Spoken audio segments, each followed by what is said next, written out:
The Bank of Japan just shocked markets with a surprise change to its yield curve control. The biggest shock being this is not a standard change to yield curve control where they just say, hey, instead of interest rates being capped at 0.5%, we'll let them go up to 1%. In this case, it's a mashup that is leaving investors wondering what the Bank of Japan is going to do. Now, most people think that this shouldn't have that big of an impact on them, but the reality is the biggest impact of the Bank of Japan's new approach to yield curve control is actually going to affect the US Treasury market and the rate at which the US government gets to borrow money. So in order to understand Japan's new approach to yield curve control, first, we have to explain what quantitative easing is. Now, if you don't know who I am, my name is Joe Brown and I run Heresy Financial University, where I teach active investors how to get higher returns with less risk by learning how markets actually work. Link is in the description below if you're interested in becoming a member. Quantitative easing is a policy that the Federal Reserve started in the aftermath of the Great Financial Crisis. With this approach, the Federal Reserve would print a specific number of dollars, use those dollars to buy government debt. Because they are a new buyer with a specific number of dollars, that would cause some easing, some stimulus to the financial system, but it would not directly control what those interest rates are. The interest rates would be lower than they would be without the Fed, but there would still be free market influence on those rates. My favorite example to use here is used iPhones being sold on eBay. If you wanted to buy an iPhone 12 on eBay right now, you could get one for about $350. But let's say Apple wanted to come in and push up the price of used iPhones. One way they could do this is by dedicating a certain number of dollars every month from their revenue that they would use to go on eBay, go on Craigslist, go to some of these aftermarket third-party sources and buy up some of the used iPhones off the market. That means instead of you being the one to bid on this iPhone for $368 or this iPhone for $330, you're bidding against Apple now, who may be bidding $400 for that same iPhone. Now, let's say every month they want to spend $1 million on used iPhones. That means they may buy just a few of these used iPhones for sale at a higher price than they would sell for otherwise. But once they run through that $1 million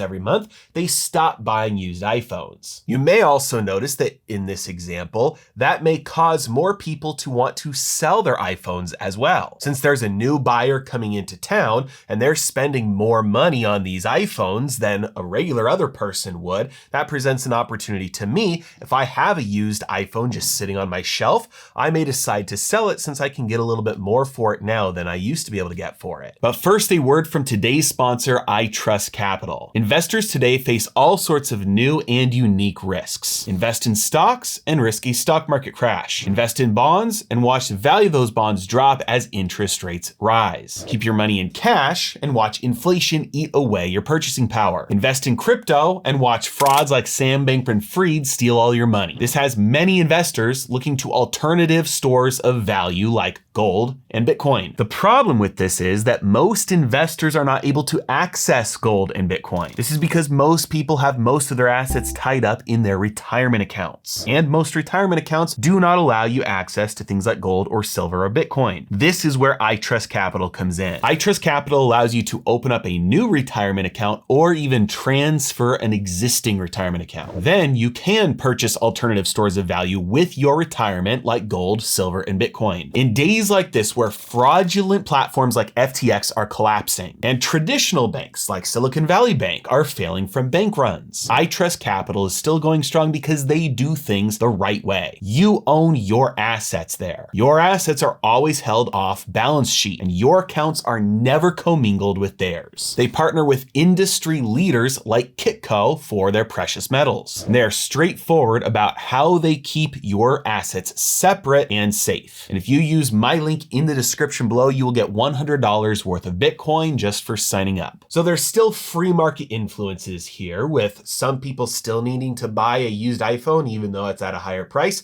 and other people deciding to sell their used iPhones because it's at a higher price. But all else being equal, the influence of the extra money Apple is spending on used iPhones every month should push the prices up. It's also worth noting that with bonds, the prices and the interest rates are inversely correlated. I've explained why that relationship exists in pretty much every video that I've made about bonds. And so go back through my channel if you're interested in looking into exactly why there's that relationship. But just know that a bond price and the interest rate that that bond pays, the yield, those are inversely correlated. When one goes up, the other goes down and vice versa. So if the Federal Reserve wants to come in and push interest rates down, then what they have to do is buy some bonds so it pushes the bond prices up. It's the same thing as Apple going in and buying used iPhones. That is quantitative easing. Now, while the effect of quantitative easing is somewhat similar to yield curve control, it is qualitatively different. It's in a different category of policy because instead of the central bank choosing a specific number of dollars to use for purchases,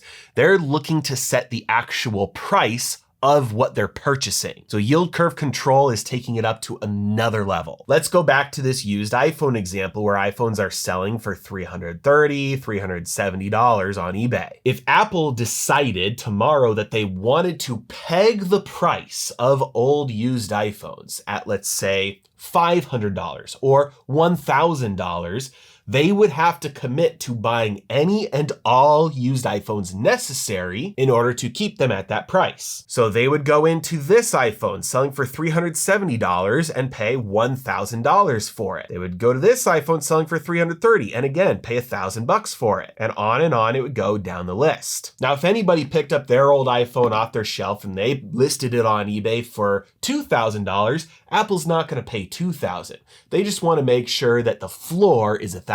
This would make sellers of iPhones very happy because they'd be able to sell at a much higher price, and it would make buyers of iPhones very unhappy because you'd no longer be able to purchase one for $300 or $400 or $500 or $600. You would have to pay at least as much as Apple was willing to pay. Now, to take it one step farther, let's say that Apple also wanted to limit how high the price of an iPhone could go. They wanted the floor of a used iPhone to be $1,000, but they didn't want any used iPhone to be over $2,000. Well, because they're buying so many used iPhones at $1,000, they've got this big, huge stash of used iPhones now. So if too many people then decided to go buy used iPhones and there's a huge burst in demand where people were trying to pay $1,700, $1,800, $1,900, $2,000 for a used iPhone, and the price was being bid up because suddenly there was large demand for used iPhones. What Apple would do is they would start to sell some of their used iPhones that they had purchased for $2,000. And effectively by doing so, they put a floor under used iPhone prices at $1,000 and a ceiling at used iPhone prices at $2,000. And nobody would be able to buy a used iPhone for under $1,000, and nobody would be able to sell a used iPhone for over $2,000. They would control the pricing on the market, buying up every used iPhone below $1,000 and selling all their used iPhones at $2,000. This is exactly what yield curve control is. And this is exactly what the Bank of Japan has been doing for years now. The Bank of Japan has kept a very tight range on the price of the 10-year government bond in Japan, keeping the yield on that bond in between 0 and 25 basis points. At the end of 2022, they increased the cap on the yield on this to 0.5%. 50 basis points. But the Bank of Japan just moved to a very strange strategy where they're still saying that they made no changes to the yield targets. But now it is a reference rather than a rigid limit, which means it has now surpassed the old cap of 50 basis points and is now over 60 basis points. So prior to this surprise move, the Bank of Japan was exercising full-blown yield curve control. That meant that any sellers of government bonds in Japan would be able to do so at that full price because the interest rate was basically 0. That meant the government could get basically unlimited funding for free, financed by the Bank of Japan. But this new move is shifting their yield curve control, and it may be the first move to getting rid of it altogether in a move towards quantitative easing rather than full-blown yield curve control. They signal that they would allow interest rates on the 10-year bond to go up to 1% before intervening. So this is not yet an end to yield yield curve control in Japan, but it is a small step away from it. And it looks like the Bank of Japan is trying to inch itself away from full-blown yield curve control and allow rates to rise and eventually maybe get back to some free markets. But the bigger question is, what does this mean for the United States and other debt markets around the world? By the way, guys, I'm going to be speaking at the Stock Pulse Silver Symposium about the history and future of sound money. It's in Las Vegas from September 29th through October 1st. There's going to be a ton of other great speakers there. There are going to be plenty of opportunities for us to do meet and greet, hang out, get some drinks together. I'd love to meet you there.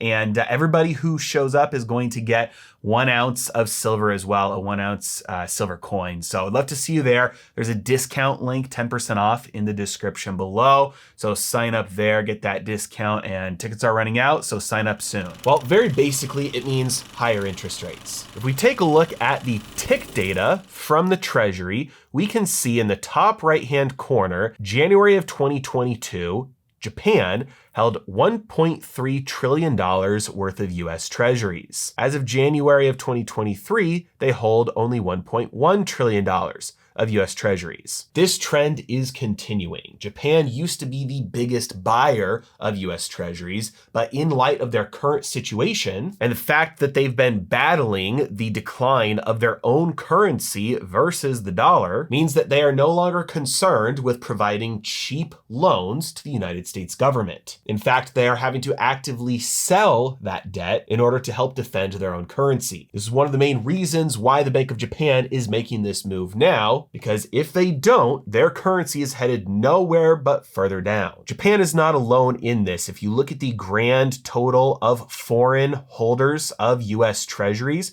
we can see that in January of 2022, the grand total was $7.6 trillion. 1 year later, the grand total of foreign holders were only holding $7.4 trillion. If you do some quick math, you can see that the grand total change was almost identical to what just Japan did. Now, obviously, China's numbers decreased as well, which means that on net, there are some other central banks that are making up the difference by being buyers. But when the largest holders of something become sellers, you have to ask, is this a short-term move or is this a long trend? And if we take a look at this chart, which shows the holdings of US Treasuries from both China and Japan, we can see that for the better part of a decade, these two nations, which are the largest holders of US Treasuries, have on net been selling. Now, this comes at a time when the Federal Reserve, who is another large holder of US Treasuries, is also reducing their holdings of US Treasuries. The Fed's balance sheet peaked in April of 2022 at near $9 trillion and is down almost $800 billion now at $8.2 trillion. The vast majority of this is from not rolling over debt that the United States government has paid off to the Federal Reserve. They're letting that debt get paid off.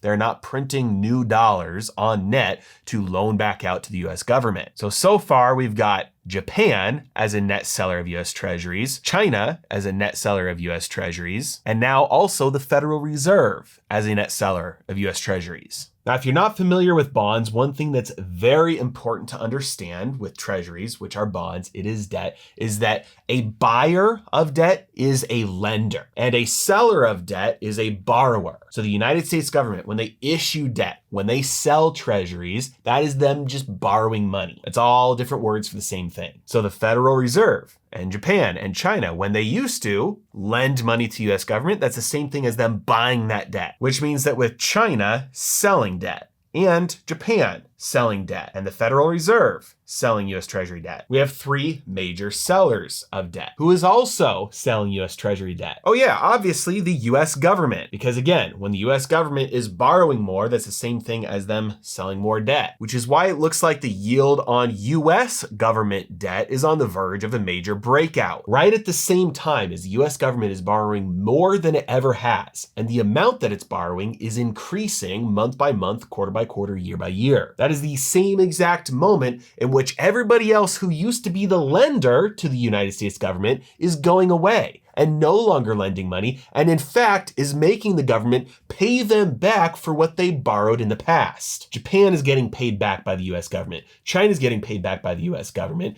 The Fed is getting paid back by the US government, and they're not taking all of those dollars and lending them back out to US government, right at the same time as the US government is borrowing even more. This will absolutely, without a doubt, drive the interest rates of US government debt much higher. There's no way around it. And if you're still thinking, how does this impact me? It means your debt will get more expensive also. Imagine you are a lender and you're sitting there with $1,000 and you want to lend that money out to get a return. So you look at Joe Schmo down the street who's asking to borrow that $1,000 from you, and he is going to offer to pay you 5%. You look at the next application of somebody wanting to borrow your money from you, and it's a big publicly traded corporation. They're also going to offer you 5%. And finally, you take a look at the third application, and it is the United States government, and they are also offering you 5%. Now, because every single one of these potential borrowers is offering the exact same amount of interest to pay you, you don't have anything to go off of except your risk of getting repaid. The individual by far is going to have the most risk. The corporation is certainly going to have less risk, but a corporation can still go bankrupt. But the US government can always use its monopoly on violence to get that money that it owes you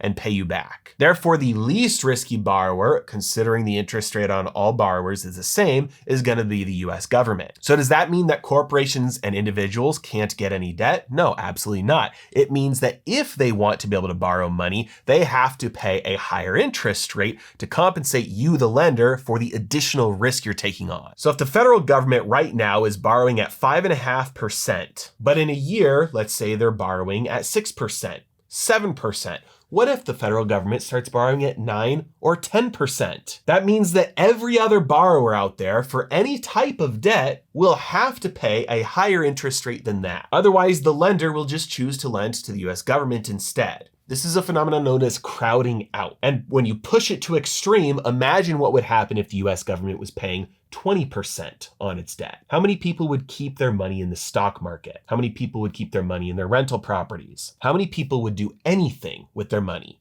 at all except for lending it to the US government? The higher interest rates go on government debt, the less capital is available to the private sector. To bring it all full circle, this is exactly why the Bank of Japan is making this move, because they need to attract capital. They're risking the collapse of their currency right now, and they're trying to move away from it without shocking markets too much. But as they do so, they're also impacting markets other than their own. And this is just one more straw on the camel's back that will increase the price of borrowing for both the US government and everybody else whose borrowing rates are on top of that. And if you're interested in learning more about how to invest to not only get rid of the risk of these crazy situations that we're facing in the future, but also to be able to profit off of them, consider becoming a member of Heresy Financial University, linked in the description below. As always, thanks so much for watching. Have a great day.